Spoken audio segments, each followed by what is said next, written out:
Welcome to B A cracker YouTube channel. दोस्तों, आप सभी का स्वागत है आपके अपने YouTube channel B A cracker में। दोस्तों, आज की वीडियो में हम लोग बात करेंगे स्टेटस के बारे में। समाजशास्त्रीय परिप्रेक्ष्य में स्टेटस का मतलब ये होता है कि किसी समाज में या किसी समूह विशेष में, किसी व्यक्ति विशेष की किसी समय विशेष में क्या स्थिति होती है, उसकी क्या पोजीशन होती है, उसी को उस समाज का स्टेटस बोला जाता है। उस समाज की में उस व्यक्ति की परिस्थिति बोली जाती है। तो उसी पर आज हम जो है ओवरऑल चर्चा करने वाले हैं कि आखिरकार परिस्थिति किन किन आधारों पर बताई जाती है और कौन से ऐसे आधार हैं जिसके आधार पर हम परिस्थिति को डिनोट करते हैं किसी भी समाज में, चाहे वो आयु आधार हो, चाहे लिंग भेद का आधार हो, और चाहे आपका आयु संबंधी आधार हो, या फिर आप नातेदारी किनशिप वगैरह ले सकते हो, उसका आधार हो, कोई भी आधार हो, सभी आधारों पर आज चर्चा करेंगे। साथ ही साथ हम देखेंगे कि विभिन्न समाजशास्त्रियों ने किस प्रकार से जो है समाजशास्त्रीय परिप्रेक्ष्य में समाजशास्त्रीय दृष्टिकोण के हिसाब से परिभाषाएं दी हैं किसकी, स्टेटस की, मतलब परिस्थिति की। तो बात करेंगे हम आज दोस्तों किसकी, परिस्थिति की। देखिए, ठीक, तो परिस्थिति देख लेते हैं दोस्तों।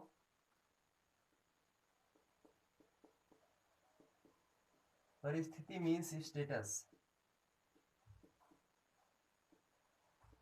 देखिए, कोई भी परिस्थिति होती है दो तरीके से होती है। हमने अगली वीडियो में इसकी बताया था कि परिस्थिति जो होती है दो प्रकार से हम लोग इसका परिस्थितियों का अध्ययन कर सकते हैं। फर्स्ट होता है कि प्रदत्त हो प्रकृति के द्वारा, जिसको प्रदत्त परिस्थिति बोलते हैं। एंड सेकंड जो परिस्थिति होती है वो अर्जित परिस्थिति होती है, मतलब स्वयं के योग्यता के अनुसार, अपनी बौद्धिक कुशलता, अपनी मानसिक कुशलता के हिसाब से, अपनी शारीरिक योग्यता या कुशलता के हिसाब से जो परिस्थितियां हम समाज में ग्रहण करते हैं वो परिस्थितियां क्या होती है, जो है अर्जित परिस्थितियों के अंतर्गत रखते हैं। और जो परिस्थितियां हमको जन्म के आधार पर, जाति के आधार पर, लिंग भेद के आधार पर, अपने परंपरा के हिसाब से, हमारे पिता के द्वारा अपने अपने वंशानुक्रमण के हिसाब से वंशानुगत प्राप्त होती हैं, विरासत के रूप में प्राप्त होती हैं, उनको हम रखते हैं प्रदत्त परिस्थिति के रूप में, जो हमें जन्म से लेकर के ही मिल चुकी हैं। ठीक, तो इस तरीके से परिस्थितियों का बंटवारा किया गया। लेकिन इसको जानने से पहले दोस्तों हम जानेंगे कि परिस्थिति की परिभाषा क्या होती है। ठीक, तो परिस्थिति की परिभाषा जो है बहुत सारे विद्वानों ने दी है, जिनमें हम समझते हैं कि पहले विद्वान या दूसरे विद्वान कौन कौन से हुए हैं, उनको देख लेते हैं थोड़ा सरसरी नजर में देखते हैं। ठीक, तो पहले विद्वान हमारे हैं दोस्तों इलियट तथा मैरिल। इलियट और मैरिल, इलियट और मैरिल, ये दो समाजशास्त्री हैं जिन्होंने अच्छे ढंग से परिस्थिति की परिभाषा दी है। हालांकि और भी समाजशास्त्री हैं जिन्होंने बहुत अच्छी अच्छी परिभाषाएं दी हैं परिस्थिति की, इन्होंने भी दी है। फर्स्ट नाम इनका आता है, तो हम इनकी चर्चा कर लेते हैं कि इन्होंने क्या कहा। तो इन्होंने कहा दोस्तों कि किसी व्यक्ति की स्थिति का तात्पर्य उस पद से है जो वह समूह में अपने लिंग, आयु, परिवार, वर्ग, व्यवसाय, विवाह और उपलब्धियों के आधार पर प्राप्त कर सकता है। मतलब किसके आधार पर, लिंग, आयु, जाति, जन्म या अन्य जो है अन्य हिसाब से क्या करता है, परिस्थिति को प्राप्त करता है।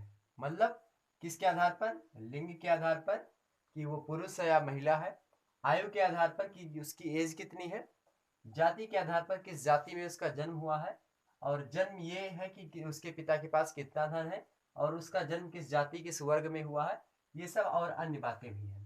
इस तरीके से इलियट और मैरिल ने परिभाषा दी है परिस्थिति की कि लिंग, आयु, जाति, जन्म या फिर अन्य के हिसाब से जो है, इसके आधार पर जो है जो उपलब्धियां प्राप्त होती हैं, या फिर परिवार बोल सकते हो, वर्ग भी इसमें एक जाति अगर है तो उसमें वर्ग भी ले सकते हो आप, तो वर्ग भी यहाँ पे इंक्लूड कर सकते हो।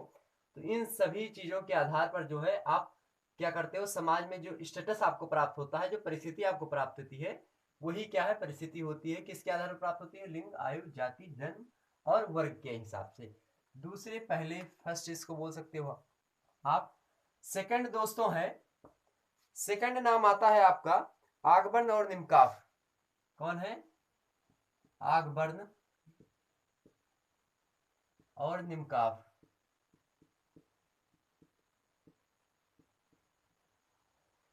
आगबर्न और निम्काफ ने क्या परिभाषा दी है उसको भी थोड़ा ध्यान देते हैं। इन्होंने कहा कि परिस्थिति की सबसे अधिक और सरल परिभाषा ये है कि यह समूह के पद का प्रतिनिधित्व करती है। इन्होंने कहा कि समूह के पद का प्रतिनिधित्व करती है, समूह के पद का प्रतिनिधित्व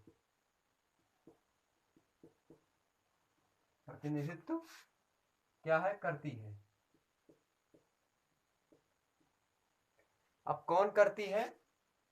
तो जो परिस्थिति होती है वो किसी भी समूह के पद का प्रतिनिधित्व करती है कि किसी व्यक्ति का क्या पद होगा, और उस पद का प्रतिनिधित्व जो व्यक्ति करेगा तो वो किसके तहत करेगा, वो परिस्थिति के अकॉर्डिंग करेगा। उस किसका प्रतिनिधित्व? समूह के पद का। किसी भी समूह में 4-6 पद हैं, 8 पद हैं, 10 पद हैं, उन 10 पदों में से किस पद पे उस व्यक्ति का प्रतिनिधित्व स्थापित होगा, वही जो परिस्थिति प्रतिनिधित्व करेगा जिस पद का, वही जो प्रतिनिधित्व करने वाली प्रक्रिया होगी उसको क्या बोला जाएगा? परिस्थिति बोली जाएगी। उस व्यक्ति की स्थिति बोली जाएगी, मतलब स्टेटस बोली जाएगी, कंडीशन बोली जाएगी, परिस्थिति बोली जाएगी।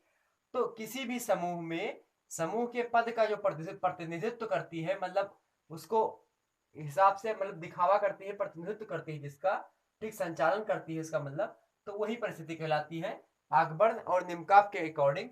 तीसरा हम देख लेते हैं, तीसरा होंगे शायद आपके लिंटन, और लिंटन के अनुसार देख लेते हैं हम कि लिंटन महोदय ने क्या कहा इस बारे में। बहुत ध्यान से समझिएगा, लिंटन के अनुसार, इसके अकॉर्डिंग टू लिंटन डिफिनेशंस दी है इन्होंने किसकी? स्टेटस की। तो लिंटन के अनुसार हम देख लेते हैं। लिंटन महोदय बताते हैं किसी व्यवस्था विशेष में किसी व्यक्ति विशेष को किसी समय विशेष में जो स्थान प्राप्त होता है, इस व्यवस्था के संदर्भ में उस व्यक्ति की परिस्थिति कहलाएगी। किसी व्यवस्था विशेष में किसी व्यवस्था विशेष में किसी व्यक्ति विशेष को किसी व्यक्ति विशेष को किसी समय विशेष में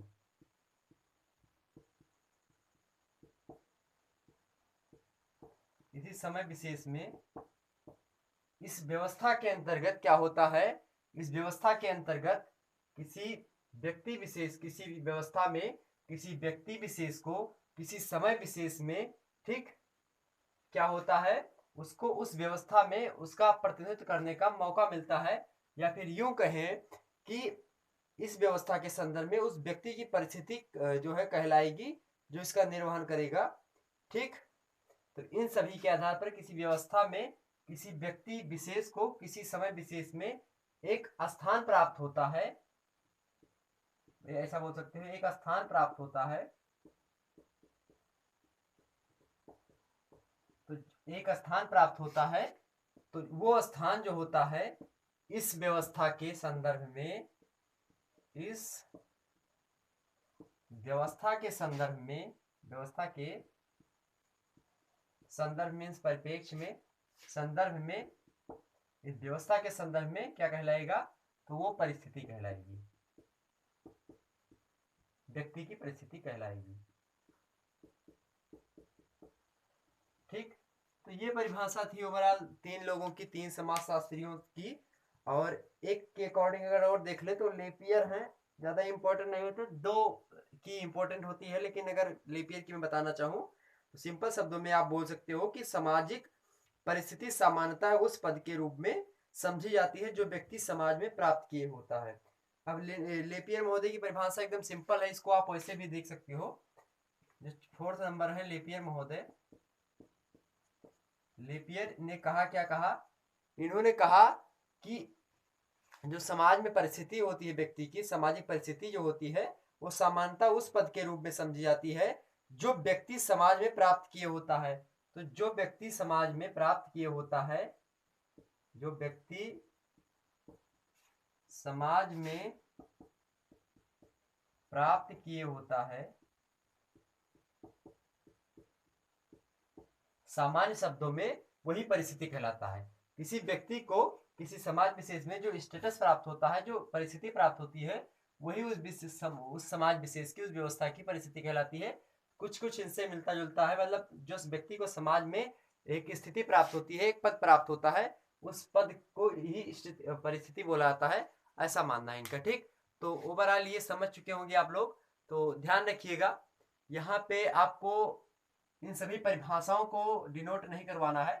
अगर आप इसको याद कर लेते हो तो अच्छी बात है, अगर नहीं याद होती तो कोई बात नहीं है, ज़्यादा इसका इम्पोर्टेंस नहीं है। हाँ, ये जरूर बताना चाहूँगा कि इनमें से 2-3 परिभाषाएं ऐसी आप ध्यान में रखिएगा जो आपको याद होनी चाहिए। इलियट और मेरिल, इनका आपको ध्यान रखना, क्योंकि ये प्रदत्त परिस्थिति, अगर इनकी बात करें तो ये प्रदत्त परिस्थिति के उदाहरण हैं।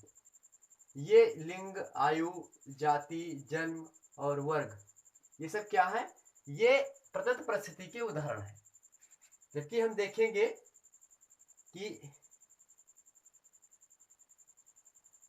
हाँ, आगबर्ड और निमकाफ, लिंटन के अनुसार, लेपियर के अनुसार, ये सब किस तरीके से हैं? तो किसी का इसमें ये जो है, ये दोनों कैटेगरी के हैं, जबकि जो इलियट और मेरिल हैं ये केवल प्रदत्त परिस्थिति का उदाहरण प्रस्तुत करते हैं, जबकि आगबर्ड और निमकाफ, लिंटन और लेपियर, ये दोनों जो है वो प्रदत्त परिस्थिति और अर्जित परिस्थिति, दोनों प्रकार की परिस्थितियों का निर्धारण करते हैं।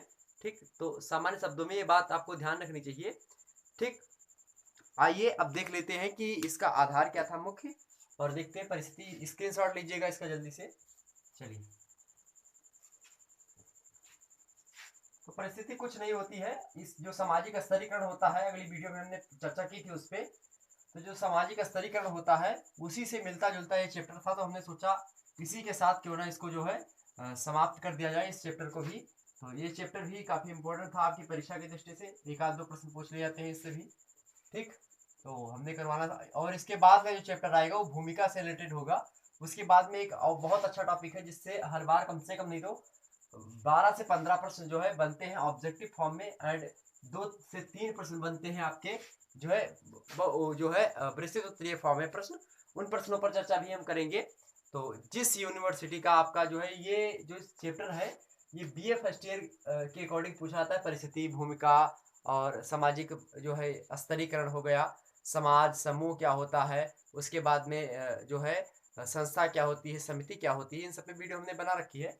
हालांकि फिर से बनाऊंगा अच्छे से तरीके से और भी समझाऊंगा उसमें, लेकिन यहाँ पे परिस्थिति से सारे चैप्टर नहीं पढ़े हुए थे आपके, तो हमने सोचा इसको करवाना अति आवश्यक है, क्योंकि अगर एग्जाम हो गया तो आपके लिए बेहद ज़रूरी है ये सब चीज़ें जानना। तो अब हम देखते हैं कि परिस्थिति जो होती है वो कितने फॉर्म में होती है। तो 2 भागों में हम परिस्थिति को पढ़ सकते हैं दोस्तों। वो 2 भाग कौन कौन से हैं? पहला होता है प्रदत्त परिस्थिति,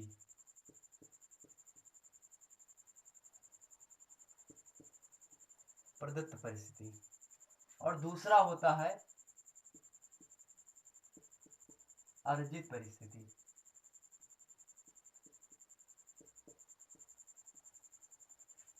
इसको बोलते हैं,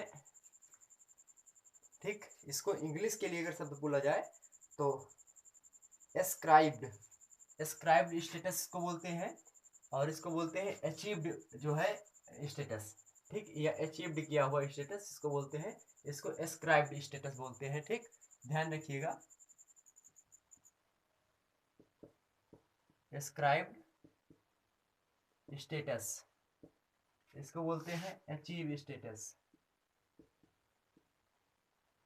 अचीव्ड स्टेटस। ध्यान रखिएगा इस बात को। अब देखते हैं ये दोनों किस तरीके से निर्धारण होते हैं कि प्रदत्त परिस्थिति क्या होती है, किस आधार पे होती है, इसके बेसिस प्रमुख देखेंगे हम। देखिए,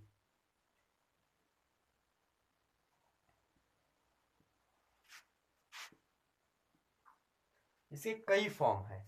ठीक, या यूं ना करके हम थोड़ा दूसरी तरीके से इसको समझते हैं। ओके,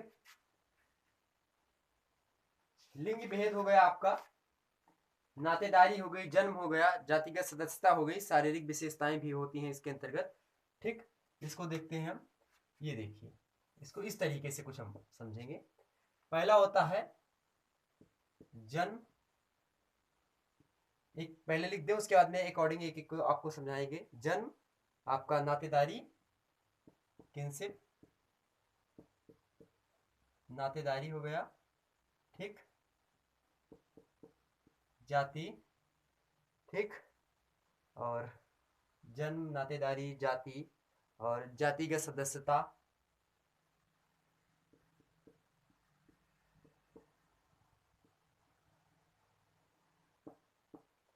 जातिगत सदस्यता हो गई आपकी। शारीरिक विशेषताएं, शारीरिक विशेषताएं,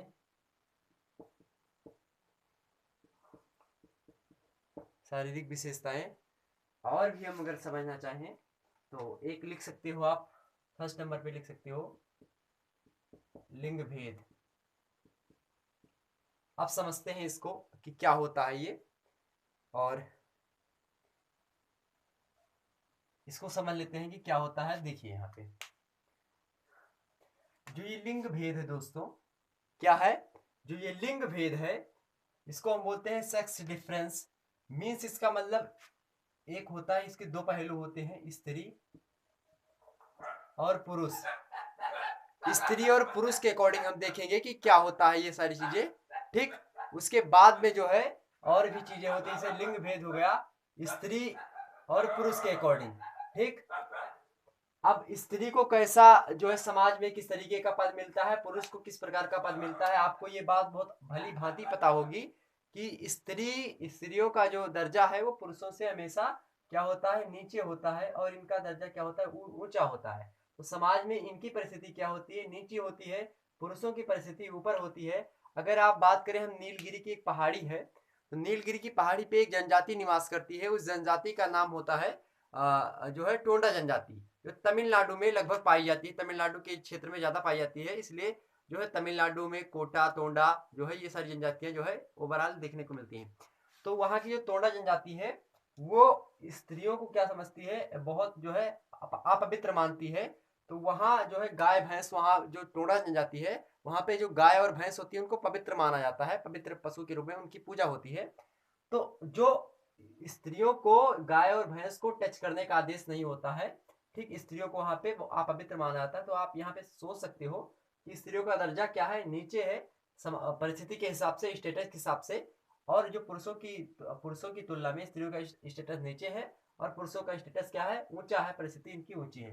तो लिंग भेद ये होता है। तो परिस्थिति के अकॉर्डिंग ये जो है ये प्रकृति के द्वारा प्राप्त होती है कि कोई व्यक्ति स्त्री होगा पुरुष होगा, ये भगवान पर निर्भर करता है, ना कि इंसान पर निर्भर करता है, ठीक। ये बात समझ में आई कि जो है लिंग भेद के हिसाब से किस प्रकार से हम डिनोट कर सकते हैं। अब दूसरा जो है हमारा वो क्या है, उसको भी समझ लेते हैं 1 मिनट के अंतर्गत, ठीक।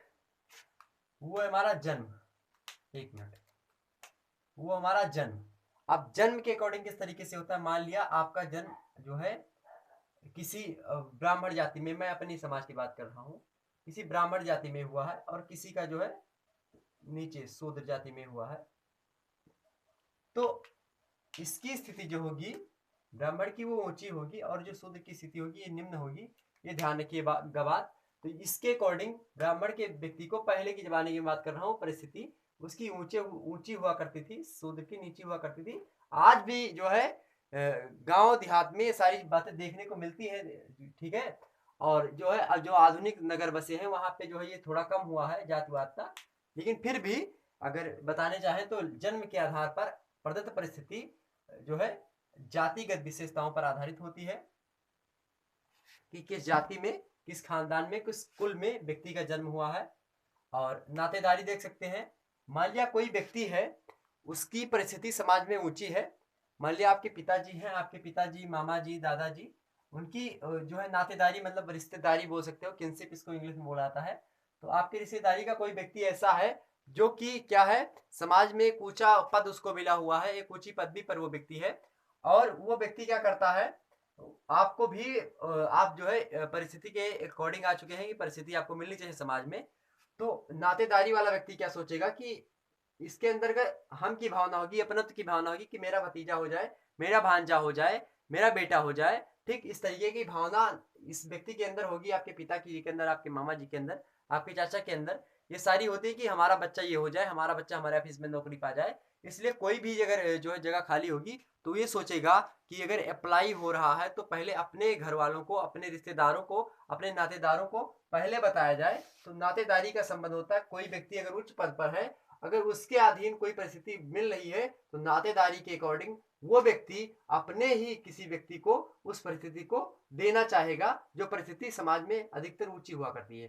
तो नातेदारी का रोल भी है इसमें। अगर किसी व्यक्ति का जो है पिता बहुत बड़े परिस्थिति पर है समाज में, मान लिया कोई पहले राजा हुआ करते थे, तो किसी राजा, मान लिया राजा का पुत्र है वो, तो वो राजा बनेगा, तो उसको परिस्थिति वो मिल चुकी है ना, वो तो उसके नातेदारी में है, या फिर ऐसा कि यूँ बोल लीजिए कि वो जन्म से ही उसका पुत्र है। तो ये सारी चीजें जो होते हैं प्रदत्त परिस्थिति के अंतर्गत होती है। आपको समझ में आया होगा कि नातेदारी क्या है इसके संबंध में। आगे हम देखेंगे जाति। अब जाति तो आपको समझ चुके होंगे, कोई जाति हो गई, इसे बहुत सारी जातियां हैं, तो जाति के अकॉर्डिंग भी जो है परिस्थिति निर्धारण की जाती है। उसके बाद में जातिगत सदस्यता, ये भी इसी से संबंधित है, जन्म से भी संबंधित है ये। तो जातिगत विशेषता और सदस्यता किस प्रकार की है, वो व्यक्ति जो है किस प्रकार से समाज में देखा जाता है, उसकी जातिगत सदस्यता किस प्रकार की है, वो सारी चीजें हैं। शारीरिक विशेषताएं। अब मान लिया शारीरिक विशेषताएं के अंतर्गत, विशेषताओं के अंतर्गत क्या होता है, शारीरिक विशेषताएं, मान लिया कोई व्यक्ति कमजोर है और कोई व्यक्ति क्या है, बहुत ज्यादा जो है बलिष्ठ है। तो कमजोर व्यक्ति को, मान लिया दो इसके पहलू हो गए, एक कमजोर व्यक्ति हो गया, कमजोर, और एक जो है पहलवान है। पहलवान मीन्स बोल सकते हो एक स्वस्थ व्यक्ति है, पहलवान नहीं उचित है, एक स्वस्थ व्यक्ति है। तो जो कमजोर व्यक्ति है इसको वो स्थिति नहीं प्रदान की जाएगी जो स्वस्थ व्यक्ति को एक प्रदान की जाएगी। आप देखते हो पुलिस वगैरह की जब भर्ती होती है तो उसमें क्या किया जाता है, आपका जो है वो चेक किया जाता है, पूरी बॉडी की चेकअप होती है, उसके हिसाब से देखा जाता है कि कोई अंग में भिन्नता है आपके, उसके अकॉर्डिंग आपको लिया जाता है। तो ठीक, तो उस तरीके से आपका मेडिकल वगैरह होता है। तो कोई व्यक्ति किसी अगर सामाजिक परिस्थिति का निर्धारण समाज के व्यक्ति कर रहे होंगे या समाज कर रहा होगा, तो उसमें देखेगा कि व्यक्ति स्वस्थ है, कमजोर है या स्वस्थ है, उसके अकॉर्डिंग करेगा। तो कमजोर को नहीं लेगा, स्वस्थ को लेगा। और भी इसकी वजह से कोई व्यक्ति बीमार है मान लिया, तो बीमार को नहीं लेगा, स्वस्थ व्यक्ति को लेगा। बीमार है, मान लिया उसके पास कोई अंग नहीं है, ठीक, तो उसको भी नहीं लेगा। इस प्रकार से बहुत सारी ऐसी चीजें हैं जो कि शारीरिक विशेषताओं के अंतर्गत आती है। आप कुरूप हैं, आप सुंदर नहीं है, आप देखेंगे जब बड़ी बड़ी आप कंपनियों में जाएंगे, आप जो है अपने जो है इंटरव्यूज वगैरह के लिए, तो जब इंटरव्यू के लिए जाएंगे तो आपका पहले जो पर्सनालिटी देखी जाती है। पर्सनालिटी मीन्स वो नहीं होता जो आप समझते हैं कि चेहरा हो गया, शरीर अच्छी खासी बनी है तो पर्सनालिटी होगी ना, उसकी बोलचाल की भाषा कैसी है, पर्सनालिटी डेवलपमेंट उसका किस तरीके से है, और वो किस प्रकार से जो है डील करता है लोगों को, अट्रैक्शन कैसा, उसका बात करने का तरीका कैसा है, ये सारी चीजें जो होती हैं वो जो है उस पर आ जाती है पर्सनालिटी डेवलपमेंट, पर्सनालिटी में। ठीक, तो व्यक्ति कुरूप है कि सुंदर है, तो जो व्यक्ति कुरूप होगा उसको कोई भी नहीं लेना चाहेगा, सुंदर व्यक्ति को सभी लेना चाहेंगे। ठीक, अपने लोग अपने जो है उसमें बीमार को नहीं लेना चाहेगा, स्वस्थ व्यक्ति को जो है लेना चाहेगा आदमी। तो ये सारी चीजें होती है। तो शारीरिक विशेषताओं के आधार पर सामाजिक परिस्थिति का निर्धारण होता है, स्टेटस मिलता है समाज में व्यक्तियों को। ठीक, तो ये बातें ध्यान रखिएगा। आगे चलते हैं, अर्जित परिस्थिति की बात करेंगे हम कि अचीव्ड स्टेटस क्या होता है, अचीव्ड स्टेटस किस प्रकार के चीजें मिला करके बनाई जाती है। तो अचीव्ड स्टेटस की मैं बात करूं तो अचीव्ड स्टेटस में दोस्तों आपका जो है आ जाता है, कौन कौन सी चीजें आती हैं, तो आर्थिक दशाएं आ जाती हैं इसमें। ठीक, आर्थिक दशाएं हो गई, आपकी संपत्ति हो गई, व्यक्ति की योग्यता तथा कुशलता होती है, राजनीतिक सत्ता भी हो जाती है, और भी बहुत सारी चीजें हैं। तो इसमें हम देखते हैं कि क्या क्या चीजें होती हैं, इसमें देख लीजिए 1 मिनट के अंतर्गत। तो इसमें है दोस्तों आपका क्या, तो पहली आपकी है आर्थिक दशाएं, आर्थिक आर्थिक दशाएं हो गई आपकी, राजनीतिक सत्ता,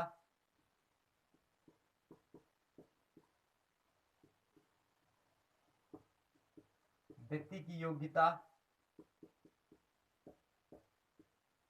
ठीक, व्यक्ति की योग्यता हो गई, और भी चीजें हैं जो है लगभग आप बोल सकते हो इसमें सामाजिक मूल्यों का पालन किस प्रकार से करता है व्यक्ति, सामाजिक मूल्यों का पालन।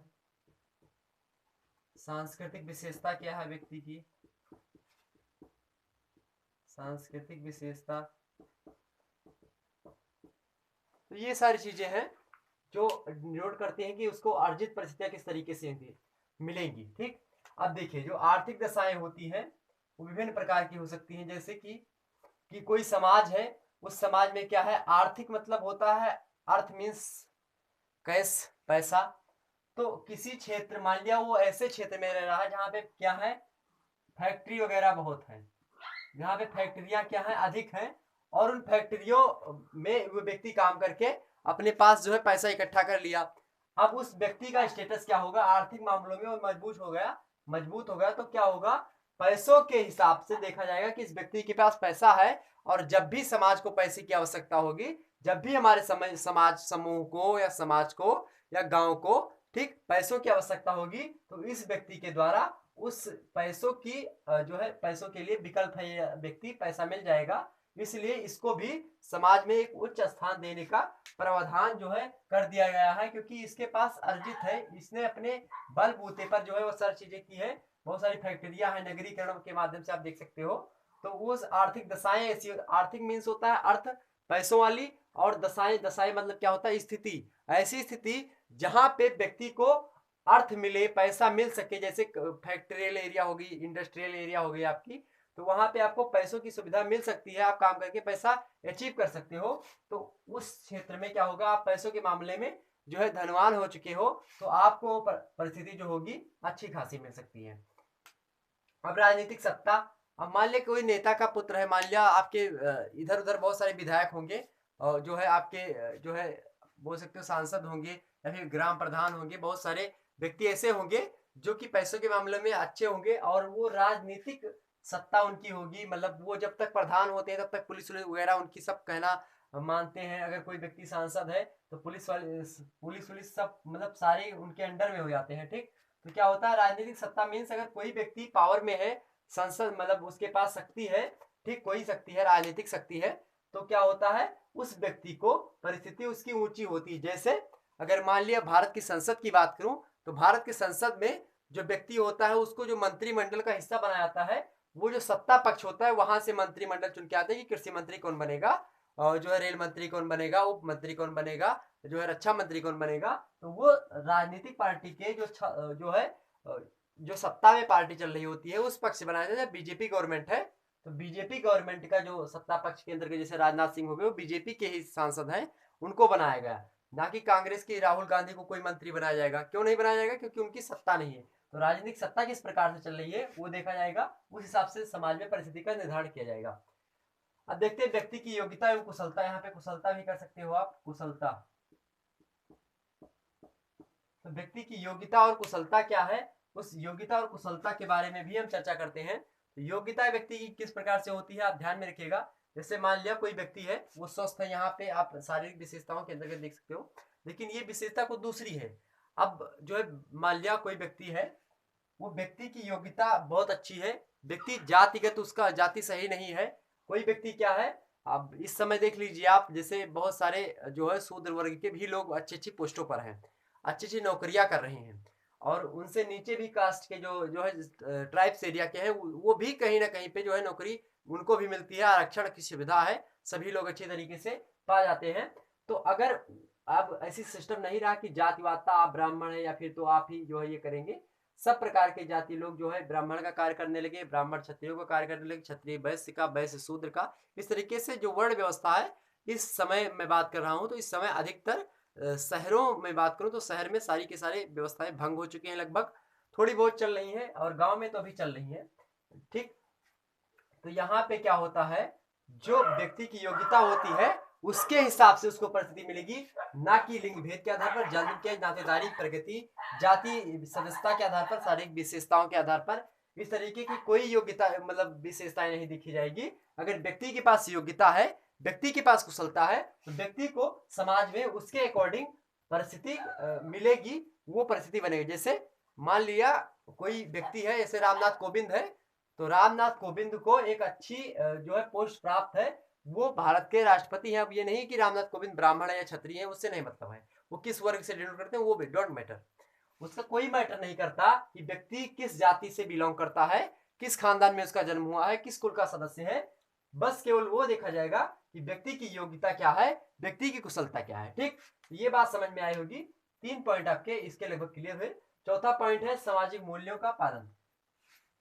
कोई भी समाज हो, कोई भी देश हो, वहां पे कुछ सामाजिक मूल्य होते हैं, और सामाजिक मूल्य मीन्स जो वहां के नियम कायदे होते हैं कि ऐसा कार्य करे व्यक्ति कि समाज के मूल्यों का उल्लंघन ना हो, समाज के दायरे में रह के व्यक्ति अपनी योग्यता और कुशलता को दिखाए। मान लिया आपके पास बहुत ज्यादा बल हो गया और आप निर्जीव प्राणियों को, मतलब सजीव प्राणियों को, जो कि जो है अपने आप में क्या ना हो, आपसे लड़ने के योग्य ना हो, उनको आप मारने लगे। आप जो है आपके पास कोई जो है हथियार हो गया, आपके पास कोई ऐसा जो है हथियार है जिसके माध्यम से आप, जैसे मान लिया इस समय बंदूक अच्छी तरीके से चल रही है, तो आपके पास बंदूक है, तो क्या करिए आप, आपको योग्यता मिली है अच्छी खासी, परिस्थिति आपकी अच्छी है, मान लिया आप सत्ता में है, तो आप सबको ये नहीं, आपके पास जो है मान लिया पुलिस है कोई, तो पुलिस के पास जो है वो मिली होती है उनको लाइसेंस वाली, जो है वो सरकार की तरफ से उनको जो है मिली होती है, तो उनका इसका ये मतलब नहीं कि वो सभी लोगों को जो है अपने उस जो है जो होती है नहीं उससे जो है सबको खत्म कर देंगे ना, ऐसी कोई व्यवस्था नहीं है। सामाजिक मूल्यों का पालन को अवश्य करना पड़ेगा। किसी व्यक्ति को, अगर वो व्यक्ति समाज का सदस्य है, तो उस समाज या समूह का सदस्य है, तो उसको परिस्थिति अगर चलानी है, परिस्थिति के हिसाब से कार्य करना है, सामाजिक मूल्यों का पालन करना होगा। सामाजिक मूल्यों का अगर पतन होता है उस व्यक्ति के परिस्थिति के कारण, तो उस व्यक्ति की परिस्थिति क्या हो जाएगी, छीन ली जाएगी समाज के द्वारा, समाज के व्यक्तियों के द्वारा वो परिस्थिति छीन ली जाएगी। लेकिन ये समाज की मैं बात कर रहा हूँ, पुलिस का मैंने एक उदाहरण दिया था, हालांकि पुलिस के पास पावर है कि सामाजिक मूल्यों का भी थोड़ा बहुत पतन हो जाता है। अब वो सरकार का मैटर है कि सरकार और समाज के बीच में क्या अंतर संबंध है, क्या रिलेशनशिप है, इंटर रिलेशनशिप, वो अलग की बात है। लेकिन सामाजिक मूल्यों का पालन जो है, आपको अगर समाज के अंदर आप रहते हैं और आपके पास बहुत ज्यादा बल है, तो आप जो है जो व्यक्ति निर्बल है उनको आप नहीं मारोगे, अगर आप उनको मारोगे तो आपकी परिस्थिति क्या कर ली जाएगी, छीन ली जाएगी। ठीक, ये बात ध्यान रखिएगा। तो सामाजिक मूल्यों का पालन आपको करना होगा, चाहे आपके पास कितनी कुशलता योग्यता हो, तो कुशलता योग्यता एक अच्छे क्षेत्र में आपको दिखानी है। जैसे पहले के जमाने में जो है ब्रह्मा जी होते थे, वो वरदान तो दे देते थे राक्षसों को, लेकिन ये जरूर बता देते थे कि इसका प्रयोग आप करना तो अच्छी जगह पे करना। अच्छी जगह मतलब ये धर्म के कार्य हेतु करना, आप अधर्म पे मत करिएगा। और जो राक्षस लोग होते थे वो हमेशा अधर्म पर करते थे, इसलिए जब जब हुए धर्म कह हानि, बाढ़े असुर महाभिमानी, तब तब धैर्य प्रभु मनुज शरीर, तब भगवान जो होते हैं वो मनुज शरीर में या फिर अन्य रूप में आते हैं और उसका संहार करते हैं। तो सामाजिक मूल्यों का पालन अति आवश्यक होता है। सांस्कृतिक विशेषता उस समाज की क्या है उसको देखना होगा आपको, कि उस व्यक्ति की सॉरी उस समाज में सांस्कृतिक विशेषता कैसी है। सांस्कृतिक विशेषता क्या है, उस विशेषता को ध्यान में रखते हुए उसकी जो समाज की सांस्कृतिक विशेषता है उसका पालन आपको करना होगा, सामाजिक मूल्यों का पालन करना होगा। उसके बाद में आप अपनी योग्यता और कुशलता के हिसाब से समाज में एक अच्छी खासी परिस्थिति प्राप्त कर सकते हो। ठीक, तो ये थी ओवरऑल परिस्थिति को रिलेटेड, परिस्थिति से लेकर के बहुत सारी बातें जो आपको समझ में अभी तक नहीं आई रही होंगी, और मैं आशा करता हूं कि अब इस वीडियो के माध्यम से ये क्लियर हुआ होगा कि परिस्थिति क्या होती है। और सामाजिक स्तरीकरण तो आप समझ चुके होंगे, सामाजिक स्तरीकरण क्या होता है। इसके बाद में आप भूमिका समझोगे। इसी परिस्थिति का एक क्रिया पक्ष होता है, ध्यान रखिएगा, इस वीडियो में बता रहा हूं। इसी परिस्थिति का एक क्रिया पक्ष होता है, और वो क्रिया पक्ष क्या कहलाता है, वही भूमिका आगे चल करके कहलाएगा रोल।